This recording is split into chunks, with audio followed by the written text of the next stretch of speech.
लद्दाख इन दिनों मीडिया की सुर्खियां बना हुआ है। वजह है 24 सितंबर को लेह में हुई भीषण हिंसा और एक्टिविस्ट सोनम वांगचुक की गिरफ्तारी। उन्हें विरोध प्रदर्शन के दौरान भड़की हिंसा को उकसाने के आरोप में गिरफ्तार किया गया है। प्रशासन का कहना है कि जिस समय उपद्रवी बेकाबू हुए उस दौरान सोनम वांगचुक ने किसी को रोका नहीं और धरना स्थल से चुपचाप उठकर चल दिए। इसके अलावा उनके कुछ बयानों को भी हिंसा का कारण माना जा रहा है। इसी बीच सोनम वांगचुक का एक बयान भी गिरफ्तारी से पहले का सामने आया है। उन्होंने अपनी गिरफ्तारी की आशंका पहले ही जता दी थी और कहा था कि यदि लद्दाख के लिए आवाज उठाने चलते तो ऐसा होता तो मुझे खुशी होगी। तो आइए जानते हैं सोनम वांगचुक के हीरो से विलन बनने की कहानी। सोनम वांगचुक पर क्या है आरोप?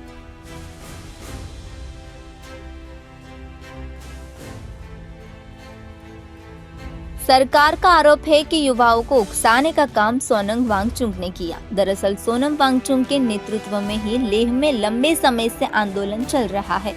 लेह पुलिस के मुताबिक 24 सितंबर को प्रदर्शनकारियों को हिंसा के लिए उकसाने के आरोप में सोनम वांगचुक के खिलाफ कई एफआईआर दर्ज हुई थी, जिसके बाद उनको गिरफ्तार किया गया था। Sonam Wangchuk high security jail में बंद। लेह में हुई हिंसा के बाद विरोध प्रदर्शन का नेतृत्व कर रहे सोनम वांगचुक को जोधपुर सेंट्रल जेल में शिफ्ट कर दिया गया है। शुक्रवार देर रात उनको जोधपुर लाया गया। यहां पर उनको कड़ी सुरक्षा में रखा गया है। सूत्रों के मुताबिक जेल प्रशासन ने उनकी सुरक्षा के लिए अतिरिक्त इंतजाम किए हैं। सोनम वांगचुक कौन है?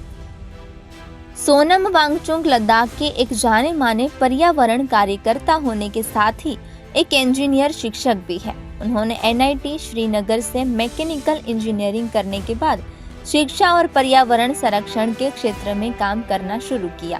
3 इडियट्स फिल्म भी उनके कारनामों पर ही आधारित है।